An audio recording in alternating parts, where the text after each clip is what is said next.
लगभग हर एग्जाम में पूछा जाने वाला एक्ट। चलिए जानते हैं भारत शासन अधिनियम के बारे में। मॉन्टेग्यू चेम्सफोर्ड सुधार भी कहा जाता है क्योंकि मॉन्टेग्यू उस समय भारत सचिव थे और चेम्सफोर्ड उस समय भारत के वॉइसरॉय थे। इसे भारत में रिस्पॉन्सिबल गवर्नमेंट की स्थापना करने के लिए लाया गया था। इसके तहत सबसे पहले भारत परिषद के सदस्यों की संख्या मिनिमम 8 और मैक्सिमम 12 कर दी गई। भारत सचिव की हेल्प के लिए हाई कमिश्नर की पोस्ट बनाई गई। AILC को बाइकैमरल यानी विधानसभा और राज्य परिषद में बांटा गया।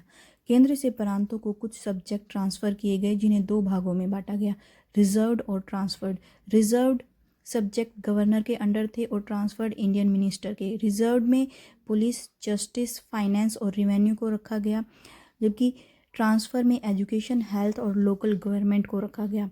भारतीयों की भागीदारी बढ़ाने के लिए उन्हें पूरक प्रश्न पूछने और बजट के कुछ हिस्सों पर वोट डालने का अधिकार दिया गया।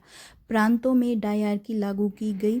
सिखों, ईसाइयों और एंग्लो इंडियन को सेपरेट इलेक्टोरेट दिया गया। केंद्र से प्रांतों का बजट अलग कर दिया गया और इसी के तहत लोक लेखा समिति यानी पब्लिक अकाउंट कमेटी का 1921 में गठन किया गया और इसी के तहत लोक सेवा आयोग यानी पब्लिक सर्विस कमीशन का 1926 में गठन किया गया और इसके रिव्यू के लिए 10 साल बाद साइमन कमीशन को भारत भेजा गया। अब आप बताइए साइमन कमीशन का विरोध क्यों किया गया था।